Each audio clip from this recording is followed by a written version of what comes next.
हरे कृष्णा, राधे राधे।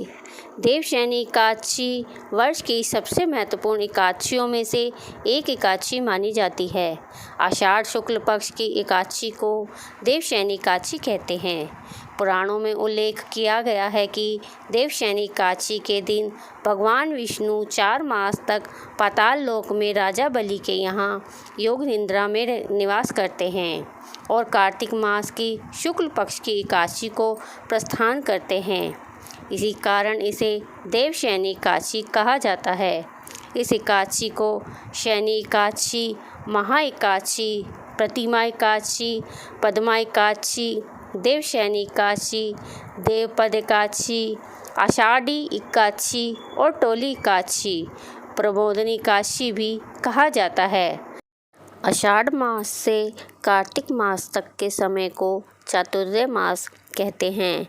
इन 4 महीनों में भगवान क्षीर सागर की अनंत शैया पर शयन करते हैं।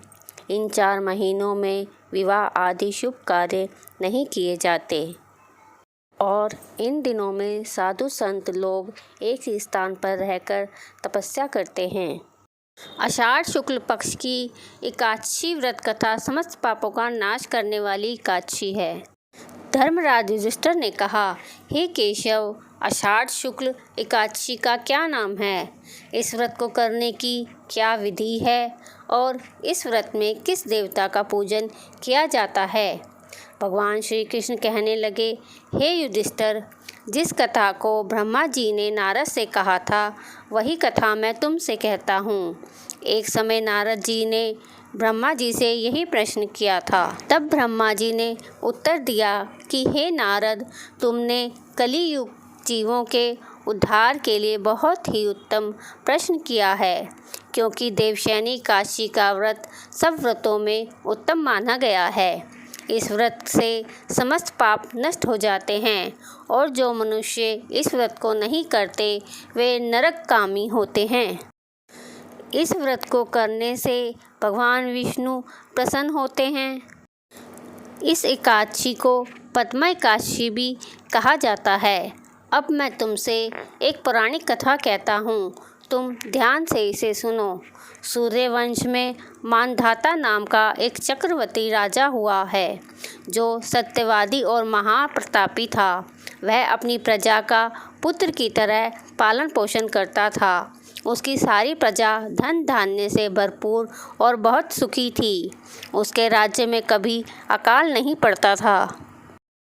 एक समय उस राजा के राज्य में 3 वर्ष तक वर्षा नहीं हुई और अकाल पड़ गया।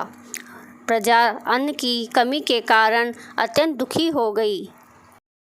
अन्न के न होने के कारण से राज्य में यज्ञ आदि भी बंद हो गए। एक दिन प्रजा राजा के पास जाकर कहने लगी, हे राजा, सारी प्रजा त्राही त्राही पुकार रही है, क्योंकि समस्त विश्व की सृष्टि का कारण वर्षा है। वर्षा के अभाव से अकाल पड़ गया है और अकाल से प्रजा मर रही है। इसलिए हे राजन, कोई ऐसा उपाय बताओ जिससे प्रजा का कष्ट दूर हो जाए। राजा मानधाता कहने लगे कि आप लोग ठीक कह रहे हैं, वर्षा से ही अन्न उत्पन्न होता है और आप लोग वर्षा ना होने से अत्यंत दुखी हो गए हो। मैं आप लोगों के दुखों को समझता हूँ। ऐसा कहकर राजा कुछ सेना साथ लेकर वन की तरफ चल दिया। वह अनेक ऋषियों के आश्रम में भ्रमण करता हुआ अंत में ब्रह्मा जी के पुत्र अंगिरा ऋषि के आश्रम में पहुँचा।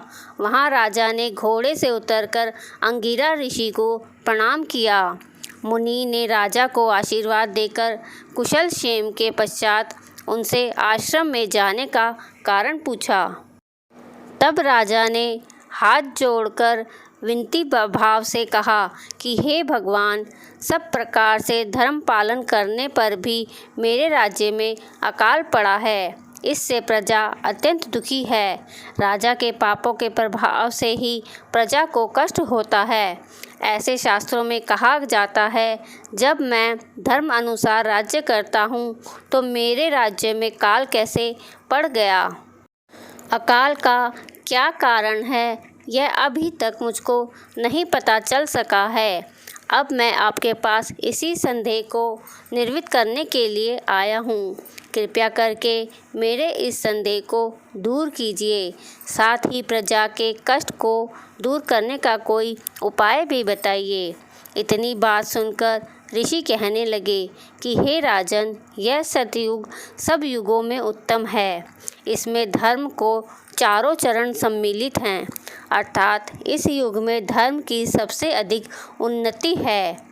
लोग ब्रह्मा की उपासना करते हैं और केवल ब्राह्मणों को ही वेद पढ़ने का अधिकार है। ब्राह्मण ही तपस्या करने का अधिकार रख सकते हैं, परंतु आपके राज्य में एक शूद्र तपस्या कर रहा है। इसी दोष के कारण आपके राज्य में वर्षा नहीं हो रही है। इसलिए यदि आप प्रजा का भला चाहते हैं तो उसे शूद्र का वध कर दो। इस पर राजा कहने लगा कि महाराज, मैं उस निरपराधी तपस्या करने वाले शूद्र को किस तरह मार सकता हूँ? कृपया आप इस दोष से छूटने का कोई दूसरा उपाय बताइए। तब ऋषि कहने लगे कि हे राजन, यदि तुम अन्य उपाय जानना चाहते हो तो सुनो। आषाढ़ मास के शुक्ल पक्ष की पद्मा नाम की एकादशी का विधि पूर्वक व्रत करो। व्रत के प्रभाव से तुम्हारे राज्य में वर्षा होगी और प्रजा सुख प्राप्त करेगी, क्योंकि इस एकादशी का व्रत सब सिद्धियों को देने वाला है और समस्त उपद्रवों को नाश करने वाला है। इस एकादशी का व्रत तुम प्रजा, सेवक तथा मंत्रियों सहित करो। मुनि के इस वचन को सुनकर राजा अपने नगर को वापस आया और उसने विधि पूर्वक पद्मा एकादशी का व्रत किया। उस व्रत के प्रभाव से वर्षा हुई और प्रजा को सुख पहुँचा। अतः इस मास की एकादशी का व्रत सब मनुष्य को करना चाहिए। यह व्रत इस लोक में भोग और परलोक में मुक्ति देने वाला है। इस कथा को पढ़ने और सुनने से मनुष्य के सभी पाप नष्ट हो जाते हैं। बोलो विष्णु भगवान की जय। हरे कृष्णा, राधे राधे। अगर आपको मेरी यह वीडियो पसंद आई हो तो वीडियो को लाइक करें, ज़्यादा से ज़्यादा वीडियो को शेयर करें और चैनल को सब्सक्राइब करना भी ना भूलें। हरे कृष्णा।